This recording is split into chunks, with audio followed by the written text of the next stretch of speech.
In the busy city of Los Angeles, where everyone runs after fame and fortune, lived a girl named Mia Thompson, a fashion model known for her beauty, elegance, and perfect life on social media. But behind every smile she posted was loneliness. She had millions of followers, but no one to really talk to.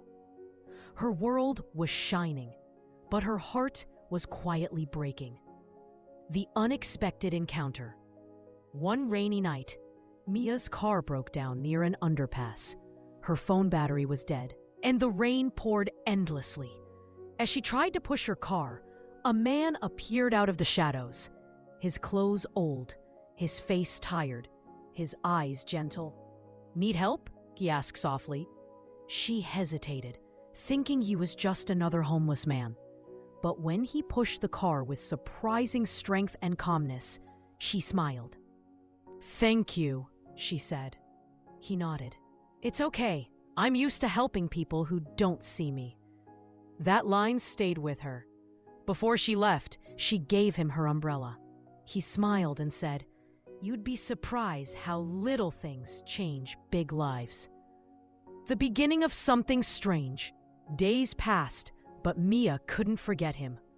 Every morning, she'd pass by the same street and there he was, feeding stray dogs, sketching something in a notebook, and smiling at strangers who ignored him. One day, she finally stopped her car and asked, "What's your name?" He replied, "Eli, just Eli." Soon, she started bringing him coffee and food. They talked for hours about dreams, pain, and hope. He never asked for money, only her time. And in that time, something beautiful began to bloom. One afternoon, Mia noticed his notebook filled with stunning architectural sketches. "You draw these?" she asked, shocked. He nodded. "I used to design skyscrapers before life took everything away." He told her how his company went bankrupt after a partner betrayed him, how he lost his home, and chose to live simply rather than chase greed again. Mia's eyes filled with tears. He wasn't broken. He was wise, real, and free. She whispered, "You may have lost everything, Eli, but you still have more than most people." They met every day after that. She'd bring him sandwiches, he'd tell her stories about stars and dreams. One night, under the streetlights, Eli said, "You don't belong in my world, Mia."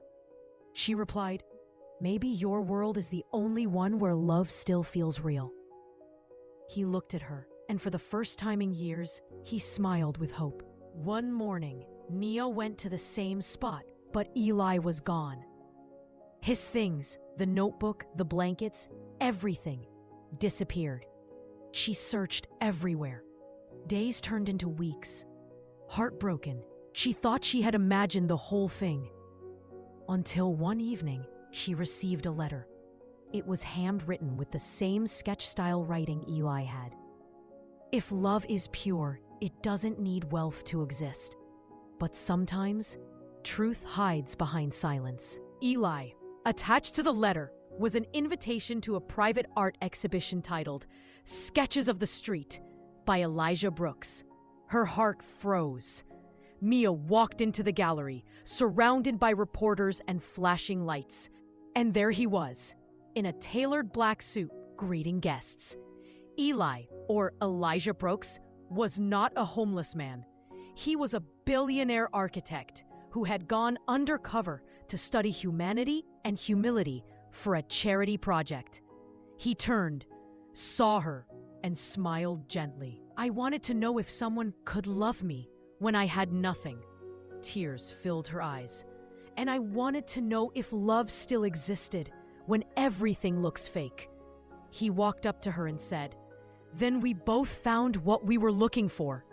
Months later, the world watched as Elijah and Mia opened a new foundation, Hearts Without Walls, building shelters for the homeless across America. At the inauguration, Elijah said, "Kindness built this foundation. Love gave it purpose." Mia added softly, "Sometimes the rich Sometimes the richest hearts wear the poorest clothes, and the audience stood in applause.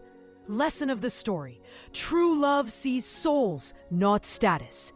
You never lose anything by being kind, but you can gain everything. The richest people are often those who have lost and still learned to love. Love doesn't need perfection, only truth.